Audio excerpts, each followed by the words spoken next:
لله رب العالمين والصلاة والسلام على أشرف الأنبياء والمرسلين محمد وعلى آله وصحبه أجمعين. أما بعد فأعوذ بالله من الشيطان الرجيم. بسم الله الرحمن الرحيم. واعتصموا بحبل الله جميعا ولا تفرقوا. صدق الله العظيم. قابل صد احترام میزبان محترم برادر مکرم جناب شہزادہ صاحب اور ان کے فیملی کے حضرات مشران اور آج کے اس پروگرام کے خصوصی مہمان جمعیت علماء اسلام صوبہ خیبر پختونخوا کے متحرک امیر حضرت مولانا عطاء الرحمان صاحب، حضرت مولانا سید ہدایت اللہ شاہ صاحب، حضرت مولانا مفتی ناصر صاحب، دیگر اکابر علماء کرام، مولانا فصیح الرحمان صاحب جو آج ماشاءاللہ تجدید جمعیت کی ہے یا مجھے نہیں معلوم، شہزادہ صاحب نے تو فرمایا کہ ہم نے تجدید ایمان کیا ہے، یہ تو میں نہیں کہہ سکتا. اللہ ان کی عمر پر برکت دے اور مجلس میں تشریف فرما مشران علماء ملت کارکنان جمعیت، السلام علیکم ورحمۃ اللہ وبرکاتہ. سب دوستوں نے مجھ سے قبل جو بات کی انہوں نے خوشی کا اظہار کیا کہ شہزادہ صاحب کی جمعیت میں شمولیت سے جمعیت کو علاقے میں تقویت ملے گی. میں بھی انہی الفاظ کو دہراتا ہوں اور توقع رکھتا ہوں کہ ان کی جمعیت میں شمولیت سے انشاءاللہ پورے علاقے میں جمعیت کو تقویت ملے گی اور ان کی آمد ایک طرح سے یہاں کے جو قوانین ہیں جو جمعیت میں نہیں ہیں ان کے لیے بھی ایک طرح کی دعوت ہے جو حضرت مولانا عطاء الرحمان صاحب آپ سب کے سامنے یہ بات کہہ چکے ہیں. میرے عزیز دوستو، ملک میں دینی جماعتیں بھی ہیں، سیاسی جماعتیں بھی ہیں. جو سیاسی جماعتیں ہیں عام طور پہ ان کا ہدف اقتدار کا حصول ہے، اقتدار حاصل کرنا، اقتدار کے بعد مفادات کا حصول. آپ دیکھتے ہیں کہ ہم بھی اس پارلیمنٹ کا حصہ رہے ہیں تقریباً 30-32 سال سے. باقی لوگ بھی رہے ہیں، ہم بھی حکومت میں رہے ہیں، باقی سیاسی جماعتیں میں حکومت میں رہی ہیں. ہم نے دامن بچا کے چلتے رہے اور وہ لوگ کرپشن میں غوطہ کھاتے رہے. آج بھی اگر آپ دیکھیں گے میرے ساتھی وزیر بھی رہے، وزیر اعلیٰ بھی رہے، وفاقی وزیر بھی رہے، میں خود رہا ہوں. لیکن اللہ کا شکر ہے کہ باوجود پروپیگنڈے ایک کیس بھی ثابت نہیں کر. اور آپ نے دیکھا یا سنا ہوگا کہ یہاں جن لوگوں نے بینکوں سے قرضے لیے معاف کروائے ان کی فہرست شائع ہوئی، اس فہرست میں جمعیت کا ایک کارکن نہیں ہے. قومی خزانہ ملکی دولت تھی، عوام کے پیسے تھے، پیسے لیے مالیاتی اداروں سے، پھر معاف کروائے، اس فہرست میں میرا کوئی کارکن، میرا کوئی ساتھی نہیں ہے۔ پھر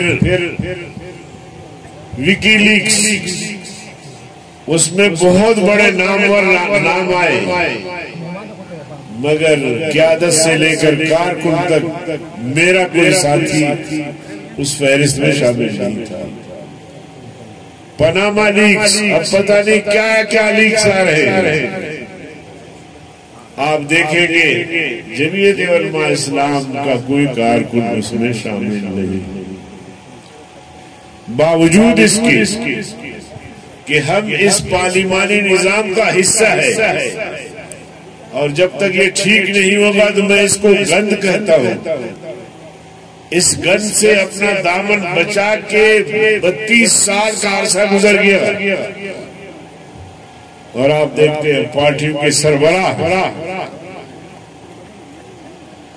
دوران وزارت عظمیٰ کیس چلتے ہیں، برخاست کیے جاتے ہیں، وزیر اعظم ہیں، کیس چلتے ہیں، برخاست کیے جاتے ہیں، وزیر ہیں، کیس چلتے ہیں، کرپشن کے برخاست کیے جاتے ہیں، اور میں اور میری جماعت ہم اس ماحول میں، اس فضا میں چل رہے ہوتے ہیں، دامن بچا کے چل رہے ہوتے ہیں۔ کیا پیسہ لینا ہمیں نہیں آتا؟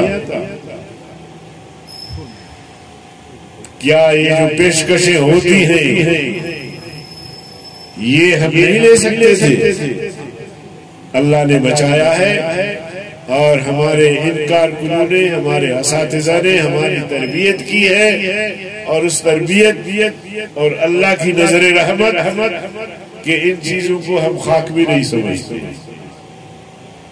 اور ان لوگوں سے زیادہ شاید محتاج ہم ہوں دولت کے لحاظ سے، مگر اللہ نے ہمارا دل ایسا غنی بنایا ہے کہ یہ چیزیں ہمیں کچھ نہیں لگتی۔ تو میں عرض کر رہا تھا، دو طرح کی سیاست ہے، مفاداتی سیاست اور نظریاتی سیاست۔ جمعیت علماء اسلام نظریاتی سیاست کرتی ہے۔ جمعیت علماء اسلام کا ایک عقیدہ ہے، ایک نظریہ ہے، اور اقتدار تک پہنچنے کے لیے الیکشن کے علاوہ کوئی راستہ نہیں ہے، اس لیے ہم الیکشن میں جاتے ہیں کہ اپنے نظریات کا تحفظ کریں، اور سب سے پہلا کام ہمارا یہ ہوتا ہے کہ ہم اپنے نظریات کا تحفظ کریں، عقیدہ ختم نبوت کا تحفظ کریں، ناموس رسالت کا تحفظ کریں، ناموس صحابہ کا تحفظ کریں، اسلام کا تحفظ کریں۔ یہ ہمارا پہلا ہدف ہے۔ دوسرا ہدف، اس جدوجہد کے نتیجے میں اگر کہیں ہمیں اقتدار ملتا ہے، جیسے خیبر پختونخوا میں ہماری حکومت بنی، بلوچستان میں اکثر و بیشتر ہم حکومت کا حصہ بنتے ہیں، ہمارے ممبر کامیاب ہوتے ہیں، اور اللہ کے فضل و کرم سے جہاں جہاں رہے ان کی کارکردگی ہم سب کے سامنے ہے۔ تو لہذا نظریات کا تحفظ یہ اولین ترجیح ہے، اور آج بھی موجودہ حکومت نے جو ایجنڈا لے کر مغرب سے آیا، اس نے بہت سی خرابیاں یہاں کرنے کی کوشش کی۔ آئین میں ترمیم اور قوانین میں ترمیم۔ میں ایک مختصر سا واقعہ ہے سنانا چاہتا ہوں، بلکہ ایک قانون جو انہوں نے پیش کیا سینٹ میں، ایک تو ناموس رسالت کا قانون تھا، اس میں ترمیم کی، اس پر ہم نے 15 ملین مارچ کی، اور میں سلام کرتا ہوں آپ کے صوبے کو، خیبر پختونخوا کو، مولانا عطا الرحمان صاحب کی قیادت میں ہمیشہ متحرک رہے، اور بڑے بڑے جلسے کیے جس میں لاکھوں لوگ شریک رہے، اور پورے ملک میں، بلوچستان میں، سندھ میں، پنجاب میں دباؤ ہم نے اتنا بڑھایا کہ قائد اعوان مجبور ہو کر اس نے وہ بل واپس لیا۔ تو یہ جمعیت کم من فئۃ قلیلۃ غلبت فئۃ بإذن اللہ، اللہ تعالیٰ نے ہمیں یہ کامیابی عطا کی۔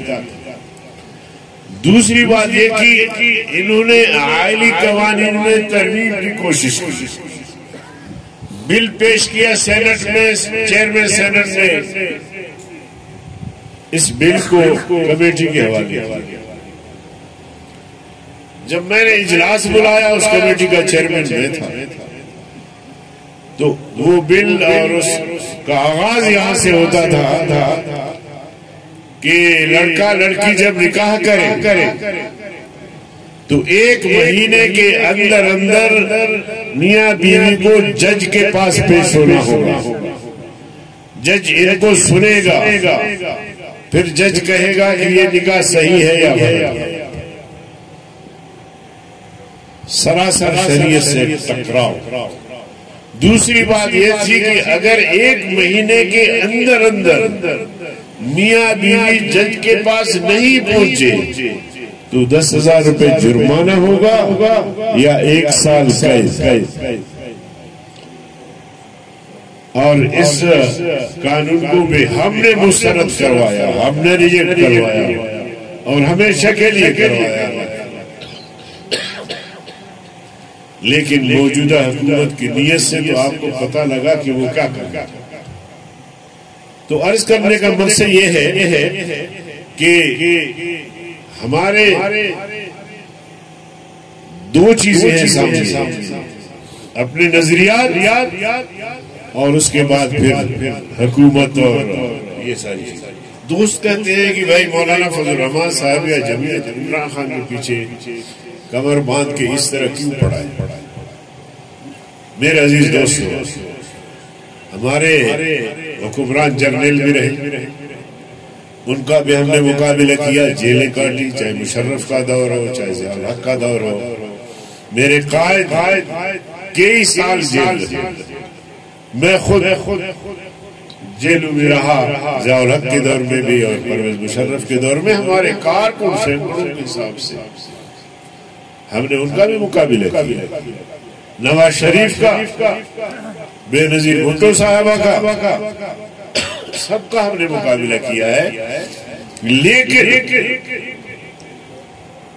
عمران نے ہمارے عقائد اور نظریات میں ہاتھ ڈالا۔ اب جیسے ایک بل کی بات میں نے آپ کے سامنے کی، آئلی قوانین کے حوالے سے، ناموس رسالت کے حوالے سے، ایک بل انہوں نے پاس کیا ہوا ہے وقف املاک کے حوالے سے، اور یہ وقف املاک جو ہے مساجد مدارس پر لٹکتی تلوار ہے۔ آج حکومت کمزور ہے، اللہ تعالیٰ مولانا فضل الرحمان صاحب کو صحت و عافیت کی زندگی عطا فرمائے۔ ان کی للکار کی وجہ سے یہ حرکت نہیں کر پا رہے، لیکن قانون تو پاس ہو گیا، کل اس پر عمل درآمد ہوگا تو کیا کریں گے؟ تو علماء کرام بھی بے خبر ہیں اور آرام سے بیٹھے اٹھنے بھی دے رہے ہوتے ہیں، مدارس میں پڑھا رہے ہوتے ہیں۔ ان کو یقین ہونا چاہیے کہ ان کے پیچھے مولانا فضل الرحمان صاحب کی قوت، اس کی جرأت ہے، اس کی ہمت ہے کہ آج تک انہوں نے حکمرانوں کو نت ڈالا ہوا ہے۔ تو ہمارے عقائد اور نظریات، ناموس رسالت، ختم نبوت، اس کے بغیر ایمان ہے؟ ناموس صحابہ، ان کے بغیر ہی کوئی ایمان ہے؟ حضور صلی اللہ علیہ وسلم نے فرمایا کہ اصحاب کا نجوم بِأَيِّهِمْ اقتدیتم اہتدیتم، صحابہ کرام کو گالیاں دینا، ان کی تنقیص کرنا اور ان کے اس کردار کو بالکل ختم کرنا، یہ سارا کچھ مقابلہ ہم کر رہے ہوتے ہیں۔ تو عرض کرنے کا مقصد یہ ہے کہ عمران نے ایک تو ہمارے عقائد اور نظریات میں ہاتھ ڈالا، اور دوسرا یہ کہ اس نے اقتدار سے قبل نوجوانوں کو گمراہ کرنے کی کوشش کی، غریبوں کو گمراہ کرنے کی کوشش کی، اور اس نام پہ انہوں نے ووٹ لینے کی بھرپور کوشش کی، اور یہ کہا کہ ہماری حکومت آئی تو 1 کروڑ نوجوانوں کو روزگار فراہم کریں گے۔ آپ کے صوبے میں بھی ان کی حکومت ہے، وفاق میں بھی، کوئی 10-15 نوجوان کھڑے ہو سکتے ہیں کہ اپنا عمران کی اس وعدے کے مطابق ہمیں نوکریاں ملی ہیں. کوئی 10-15 لوگ کھڑے ہو سکتے ہیں؟ 15 نہیں تو 10، 5، ایک بھی نہیں. اسی طرح انہوں نے کہا تھا کہ ہم 50 لاکھ لوگوں کو مکان بنا کے چابیاں ان کے حوالے کریں گے.